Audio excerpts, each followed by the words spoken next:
नमस्कार, आप देख रहे हैं 4 PM और मैं हूं आपके साथ निधि तिवारी। अभी अहमदाबाद हेलीकॉप्टर क्रैश से पूरा देश और पूरी दुनिया उबर नहीं पाई है और अब उत्तराखंड के रुद्रप्रयाग से इस वक्त बहुत दुखद खबर सामने आ रही है, जहां सुबह सुबह एक हेलीकॉप्टर क्रैश हो गया। हादसा इतना विभत्स था कि हेलीकॉप्टर में सवार सभी 7 लोगों की मौत हो गई। मरने वालों में 2 साल का बच्चा भी शामिल है। यह हादसा रुद्रप्रयाग के गौरीकुंड के जंगलों में हुआ था। हेलीकॉप्टर श्रद्धालुओं को लेकर केदारनाथ मंदिर से गौरीकुंड के लिए उड़ा था। हेलीकॉप्टर ने सुबह 5:24 पर केदारनाथ के लिए उड़ान भरी थी। हेलीकॉप्टर में पायलट समेत 6 लोग सवार थे, जिसमें यूपी, महाराष्ट्र के 2 और उत्तराखंड, गुजरात के 1 यात्री शामिल थे। हादसे की जानकारी मिलते ही एनडीआरएफ और एसडीआरएफ की रेस्क्यू टीमें घटनास्थल पर रवाना कर दी गई। आईजी गढ़वाल राजीव स्वरूप ने बताया कि आग में झुलसने की वजह से डेड बॉडी की पहचान तक करने में मुश्किल हो रही है। मृतकों का अब डीएनए टेस्ट होगा, उसके बाद ही परिजनों को सौंपा जाएगा।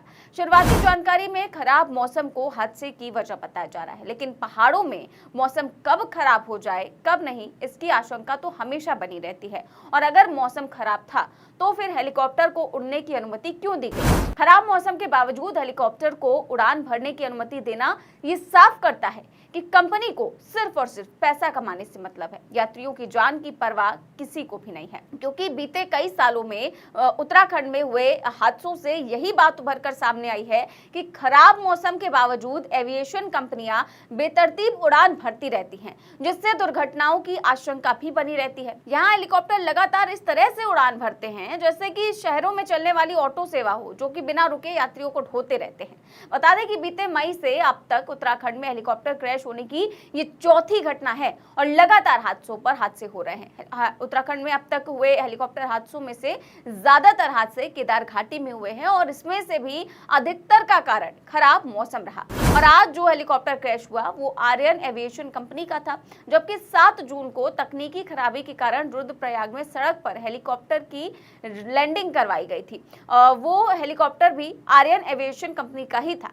तकनीकी खराबी के चलते पायलट ने हेलीकॉप्टर को बीच सड़क पर ही उतार दिया था, जिसका पीछे का हिस्सा कार पर गिरते ही टूट गया था। कार भी पूरी तरीके से क्षतिग्रस्त हो गई थी। इस घटना में हेलीकॉप्टर में सवार 5 तीर्थयात्री और 1 पायलट बाल बाल बच गए थे।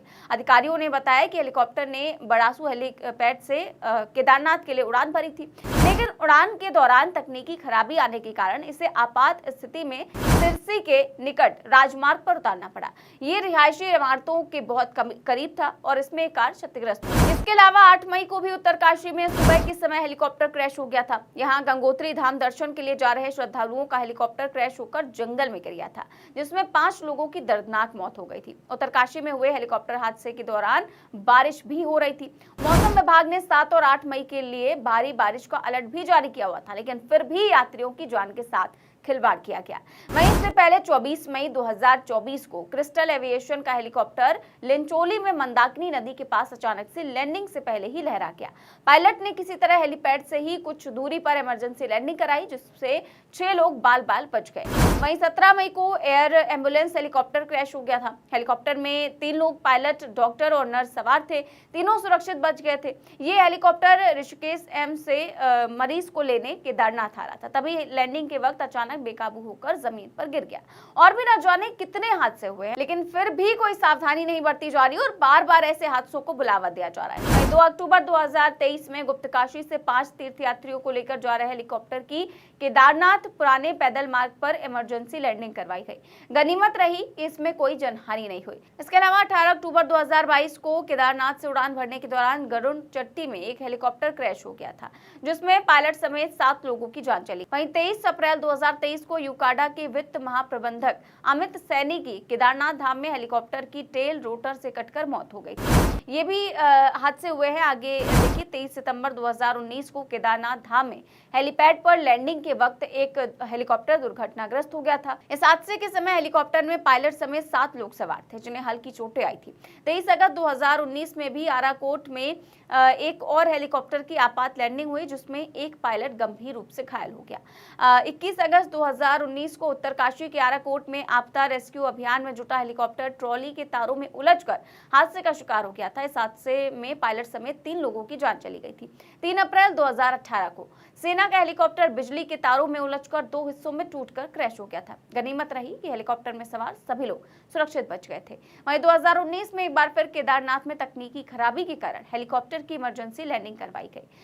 साल 2016 में टेक ऑफ करते समय हेलीकॉप्टर का दरवाजा अचानक हवा में खुल गया, जिसकी वजह से यह हेलीकॉप्टर क्रैश होने से बाल बाल बच गया। 10 जून 2017 को बद्रीनाथ धाम में टेक ऑफ करते समय हेलीकॉप्टर क्रैश हो गया था, जिसमें एक चीफ इंजीनियर की जान चली गई। तो ऐसे न जाने कितने सारे हादसे जो हैं वो हुए हैं, हेलीकॉप्टर क्रैश के हादसे हुए हैं, जिनमें कई बार तो लोगों की जान चली गई तो कई बार घायल ही हो गए। लेकिन क्योंकि पहाड़ों में हमेशा ही खराब मौसम की शिकायत बनी रहती है और हमेशा ही आशंका बनी रहती है कि कभी भी मौसम खराब हो सकता है, तो इसीलिए जो ये कंपनियां हैं जो बेधड़क कभी भी हेलीकॉप्टर को उड़वा देती हैं और किसी भी चीज की चिंता नहीं करती हैं, उन्हें सिर्फ और सिर्फ पैसों से लेना देना होता है, उन्हें इंसान की जान से कोई लेना देना नहीं होता। इसीलिए इस तरीके के हादसे लगातार हो रहे हैं। फिलहाल 4 धाम यात्रा हेलीकॉप्टर सर्विस पर रोक लगा दी गई है। सीएम पुष्कर सिंह धामी ने हाई लेवल मीटिंग भी बुलाई है और कहा है कि हेली सर्विस के संचालन को लेकर सख्त नियम बनाए जाएंगे। इसमें हेलीकॉप्टर की तकनीकी स्थिति की जांच और उड़ान से पहले मौसम की सटीक जानकारी लेना अनिवार्य किया जाएगा। लेकिन ऐसी कई सारी जांचें पहले भी हो चुकी हैं, कई सारी मीटिंग भी पहले हो चुकी है, कई सारे निर्देश भी पहले दिए जा चुके हैं, लेकिन किसी भी निर्देश का अगर पालन हो रहा होता तो इस तरीके से लोगों की जानें अभी तक ना जा रही होती। फिलहाल आपका इस खबर पर क्या मानना है हमें कमेंट बॉक्स में जरूर बताएं। चैनल को सब्सक्राइब भी करें और ज्वाइन भी करें। नमस्कार।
you